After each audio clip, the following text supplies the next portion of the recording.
Hi வணக்கம். எல்லாம் எப்படி இருக்கீங்க? நல்லா இருக்கீங்களா? ஓகே, நான் இப்போ இந்தியாவுக்கு போயிட்டு வந்தேன். நிறைய விஷயம், இன்ட்ரெஸ்டிங்கான விஷயம் நடந்துச்சு. எனக்கு நடந்த இந்த இன்ட்ரெஸ்டிங்கான விஷயத்தை நான் உங்கள் கூட ஷேர் பண்ணிக்கிறேன். மொதல் விஷயம், நான் எனக்கு அஸ்மாசிக் இருக்குது. ரொம்ப வருஷத்துக்கு முன்னுக்கு எனக்கு ரொம்ப வருஷமாக நான் சொந்தமே டேக் கேர் பண்ணிக்கிறதுனால எனக்கு அஸ்மாசிக்கே இல்லை. ஆனால் இந்த டஸ்டில் வாசனம் இதெல்லாம் இது பண்ணால் எனக்கு மூச்சு விட ரொம்ப திணறுவேன். அப்போ என்ன செய்வேன், போயிட்டு ஹாஸ்பிட்டலில் போய்ட்டு கேஸ் வச்சுக்குவேன். அப்போ நான் மெடிசன் நம்மளுக்கு தான் நல்லா இருக்குமே அப்படின்னு சொல்லிட்டு மெடிசன் எடுத்துகிட்டு போகலை. ஆனால் அப்பயும் போகும்போதே மனசில் பட்டுச்சு, வென்டிலின் எடுத்துகிட்டு போகிறோம். அப்போ ஹஸ்பண்ட் சொன்னால் போகிற டைம் இதில் அதை மறந்துட்டோம்.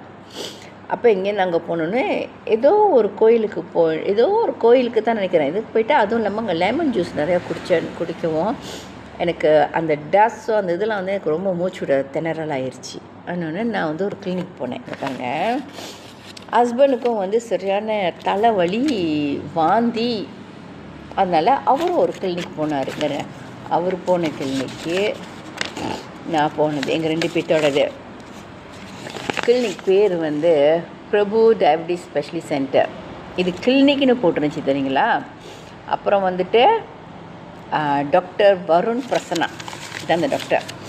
இப்போ இங்கெல்லாம் நம்மளுக்கு மூச்சுட முடியல, ஏதேனும் ஒன்றுனா அஸ்மானா என்ன செய்வாங்க, முதல்ல போனோடனே பிபி ஹார்ட் பீட்லாம் செக் பண்ணிட்டு, இல்லை எனக்கு ரொம்ப வீசிலிங்காக இருக்குது, நான் மூச்சு விட முடியலன்னா என்ன செய்வாங்க, ப்ரொசீடியர் ரூமுக்கு போயிட்டு கேஸ் வைக்க சொல்லுவாங்க.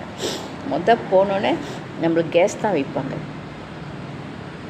இங்கேருந்து அங்கே போனோன்னா அந்த கேர்ள்ஸ் நேராக போனீங்கன்னா அங்கே போட்டிருக்கு கேஷுவலிட்டின்னு போட்டிருக்கு, அப்படின்னா எமர்ஜென்சின்னு போட்டிருக்கு, அங்கே போங்கன்னு. அங்கே போனால் உள்ளுக்கு டாக்டர் உட்காந்து ஃபோனை பார்த்துக்கிட்டு இருக்காங்க. வெளியே வெயிட் பண்ணுங்க அப்படின்னு சொல்லிட்டு வெளியே உட்காந்துருந்தோம். எனக்கு ரொம்ப இதாக இருந்துச்சு. சரி வாங்க, இப்போ நம்ம நாட்டில் இருந்தால் போனோன்னே இது பண்ணோம், இதுனா உட்காந்து எனக்கு ரொம்ப மூச்சுனா பாரு, நம்ம ஃபார்மசியில் வென்டிலின் வாங்கிக்கலாம் அப்படின்னு. ஒரு 6-7 கடையில் ஏறி இறங்கி பார்த்தா யாருக்கும் வென்டிலினா என்னன்னே தெரில. அப்புறம் அப்போலோ மெடிக்கல் சென்டர்லேருந்து ஃபோட்டோ நான் கூகுளில் போயிட்டு வென்டிலின் தட்டி அந்த மறந்த ஸ்க்ரீன்ஷாட் பண்ணி கொண்டு போய் காமிச்சு அந்த டிரைவர் அப்புறம் வாங்கிட்டு வந்தார். பாருங்கள், முதல்ல மெடிக்கல் சென்டரில் மெடிக்கல் ஷாப்பில் தான் வென்டிலின் தேடினேன்.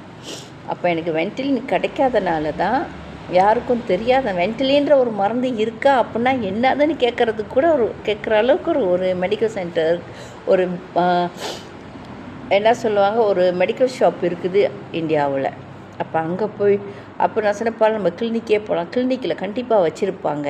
ஏன்னா வென்டிலின் அது வேர்ல்டு வைட் பாய்க்கிற மருந்து, அது எப்படி இல்லாமல் இருக்கும், மேபி மெடிக்கல் ஷாப்பில் இருக்காது, கிளினிக்கில் இருக்கும்னு.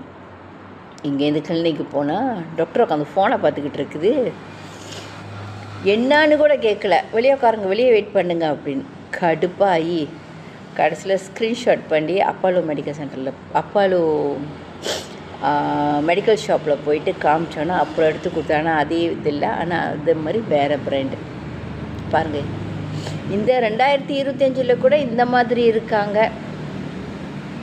இப்போ தான் தெரியுது ஏன் அந்த ஊரில் உயிருக்கு வேல்யூ இல்லைன்னு சொல்லிட்டு. நான் ஒன்றும் கேட்கல. ஏன் கேட்கலன்னா, அப்போ ஏதாச்சும் ஊசி போடணும்னு ஊசியை போட்டீங்கன்னா போட்டு தொழிட்டாங்களா. நன்றி, வணக்கம்.